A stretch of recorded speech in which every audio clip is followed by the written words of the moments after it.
దేశంలో ఎక్కడా కొరత లేదు, ఒక్క ఆంధ్రప్రదేశ్లోనే డీజిల్ ఎందుకు దొరకట్లా అని మనం మాట్లాడుకున్నాం కదా. దేశంలో ఎక్కడా లేని విధంగా ఆంధ్రప్రదేశ్లోనే పెట్రోల్కి కరువు ఎందుకు వచ్చింది? ఎస్, ఈ ప్రశ్నకి సమాధానం ఏంటో వైసీపీ తవ్వి తీసింది. భూమిలోంచి క్రూడ్ ఆయిల్ ని వెలికి తీసినంత ఎఫర్ట్స్ తో, ఢిల్లీ స్థాయి ప్రయత్నాలతో అసలు వాస్తవం బయటకు వచ్చింది. అసలు ఎందుకు కొరత వచ్చిందా అంటే, అమరావతిలో నిర్మాణాల కోసం, నిర్మాణ సంస్థల బల్క్ డీజిల్ అవసరాల కోసం రీటైల్ డీజిల్ ని మళ్లించాలి అని ప్రభుత్వం తీసుకున్న నిర్ణయం దీనికి కారణం. సివిల్ సప్లైస్ సెక్రటరీ స్వయంగా పెట్రోలియం మార్కెటింగ్ కంపెనీలకు రాసిన లేఖతో ఈ విషయాన్ని బయటపెట్టింది వైసీపీ. ఈ మొత్తం ఎపిసోడ్ చూస్తే అమరావతి కోసం డీజిల్ కొరత పుట్టిందా, అలా పుట్టిన డీజిల్ కొరత జనాన్ని గత 4-5 రోజులుగా ఇంతలా అల్లాడిపోయేలాగా చేస్తా ఉందా అని అర్థమవడం ఒక పాయింట్ అయితే, విపక్షం ఎందుకు బలంగా ఉండాలి, తెలివైన పార్టీ ఎందుకు ఉండి తీరాలి, అలా ఉంటే గనక ప్రజలకి ఎలాంటి మేలు జరుగుతుంది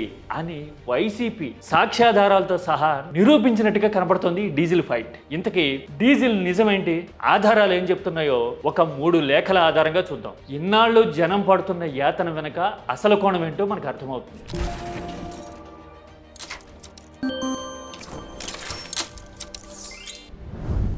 డీజిల్ కొరత కారణం ఏంటో, అసలు కరువు ఎందుకు వచ్చిందో 3 లేఖల ద్వారా చూద్దామన్నా కదా.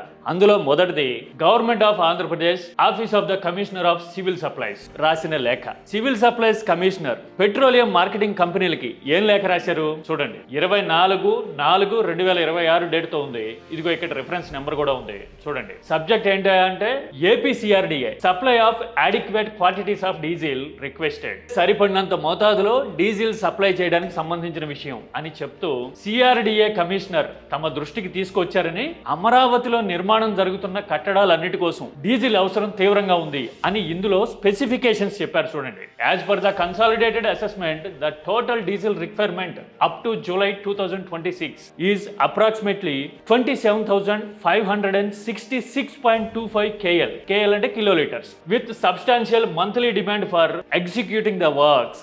అంటే ఏంటంటే, అమరావతిలో జూలై 2026 వరకు వర్క్స్ సాగడానికి 27,566 కిలోలీటర్లకు పైగా డీజిల్ అవసరం సిఆర్డీఏ చెప్పింది మాకు అని చెప్తూ ఉన్నారు చూసారా. చూడండి, the commissioner CRDA has requested to facilitate the arrangement and allocation of adequate diesel, HSD అంటే హై స్పీడ్ డీజిల్ అని, from near by petrol bunks at retail price to support the on going works in Amaravati capital city. ఇదండి అసలు point. ఏంటయ్యా అంటే, ఆ Amaravati works జరగడానికి కావలసిన adequate high speed diesel ని నియర్ బై పెట్రోల్ బంక్స్ నుంచి రీటైల్ ప్రైస్ కి ఇవ్వండి అని అడుగుతూ ఉన్నారు చూసారా. ఇక్కడే ఉంది అసలు పాయింట్. కన్స్ట్రక్షన్ కంపెనీలకి బల్క్ డీజిల్కి లీటర్కి 150 రూపాయలకి పైగా ఉంటుంది. అదే రీటైల్లో అంటే మనం సాధారణ ప్రజలం కొనుక్కునే డీజిల్, కొట్టించుకునే డీజిల్ ఎంత ఉంటుంది? 98-99 రూపాయలే ఉంది కదా. అంటే 50 రూపాయలకి పైగా వ్యత్యాసం ఉంది చూసారా. అది అసలు మ్యాటర్. ఆ రీటైల్ డీజిల్ని బల్క్ అవసరాల కోసం ఇవ్వండి అని చెబుతూ పౌర సరఫరాల శాఖ కమిషనర్ పెట్రోలియం మార్కెటింగ్ కంపెనీలకి లేఖ రాశారు. అంటే లీటర్కి 50 రూపాయల మేర వాళ్ళకి లాభం జరగాలి. బల్క్ డీజిల్ వాళ్ళకి ఇచ్చేస్తే జనానికి ఎక్కడ దొరుకుతుంది? సింపుల్ కదా.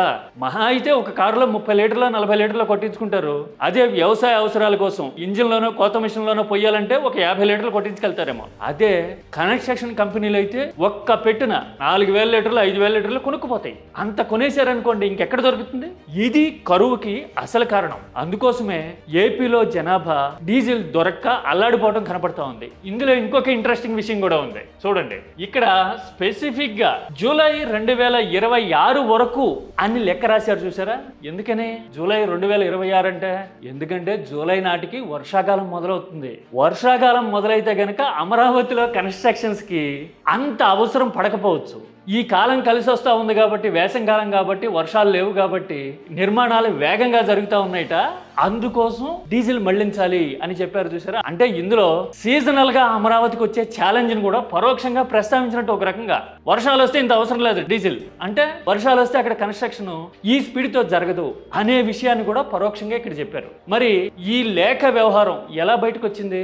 మరో లేఖ చూస్తే మనకు అర్థమవుతుంది. సివిల్ సప్లైస్ కమిషనర్ సిఆర్డిఏ అవసరాల కోసం డీజిల్ ని మళ్లించండి అని పెట్రోలియం మార్కెటింగ్ కంపెనీలకి రాసిన లెటర్ ఎలా బయటకు వచ్చిందా అంటే చూడండి. Avinash Reddy YCP MP, Neeraj Mittal secretary ministry of petroleum and natural gas. అంటే కేంద్ర పెట్రోలియం కమిషనర్ కి వైసీపీ ఎంపీ అవినాష్ రెడ్డి ఒక లెటర్ రాశారు. సబ్జెక్ట్ ఏంటంటే అంటే request for urgent need to intervene in the petrol and diesel and LPG crisis which is causing large scale of public distress and hardship in Andhra Pradesh. Petrol, diesel and LPG gas కొరతతో AP అల్లాడిపోతా ఉంది. జనం నానా అవస్థలు పడుతున్నారు.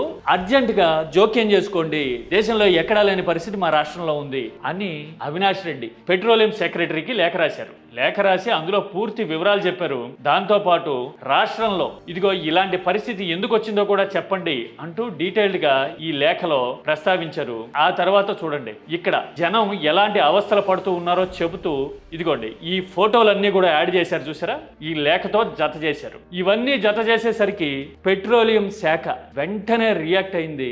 అసలు కారణం ఇదిగో ఇది మీ civil supplies ministry commissioner petroleum marketing సంస్థలకి ఇలా లెటర్ రాశారు. అమరావతి అవసరాల కోసం డీజిల్ ని డైవర్ట్ చేస్తుంది మీ ప్రభుత్వమే, కొరత కారణం మీ ప్రభుత్వ నిర్ణయమే, నిర్వాహకమే అని కేంద్రం చెప్పింది. ఆ లెటర్ కూడా చూపిస్తా మీకు, చూడండి. ఇదిగోండి petroleum ministry doctor Neeraj Mittal petroleum secretary లేఖ రాశారు చూడండి. సివిల్ సప్లైస్ కమిషనర్ రాసిన లేఖని ఇక్కడ కోట్ చేశారు చూడండి. Reference number same reference number ఉంటుంది అక్కడ ఇక్కడ.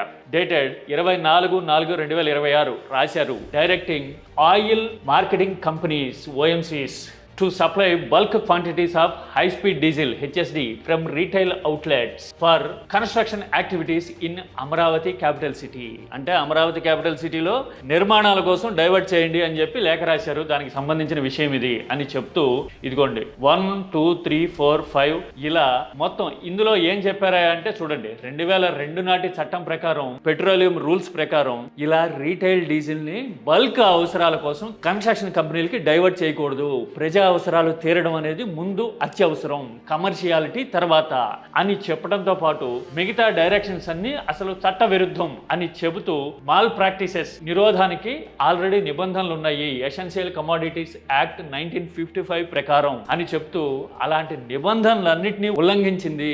చివర్లో ఒక విషయం చెప్పారు చూడండి. In the view of above I would request you to withdraw the said communications which are inconsistent with extant instructions and regulations.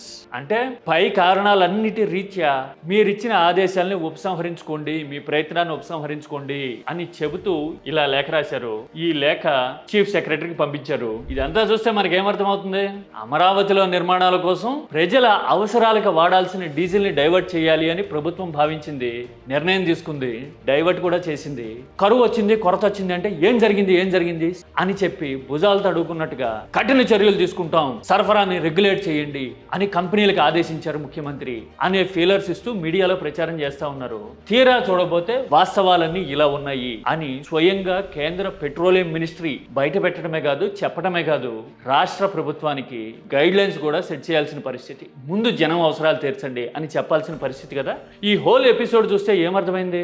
జనం అల్లాడుతూ ఉన్నారు, ప్రభుత్వం డీజిల్ ని డైవర్ట్ చేసింది, విషయాన్ని బయట పెట్టింది మాత్రం అపోజిషన్. ఉన్నది గట్టిగా పిడికడి మంది ఎంపీలు. అయినా సరే కీలకమైన సమయాల్లో ఏపీ గొంతుకు వినిపించడమే కాదు, ప్రజల సమస్యల్ని కేంద్రం దృష్టికి తీసుకెళ్లి పరిష్కరిస్తున్నది ఎవరయ్యా అంటే ఆ వైసీపీ ఎంపీలే అని అవినాష్ రెడ్డి రాసిన లేఖ ప్రూవ్ చేసింది కదా.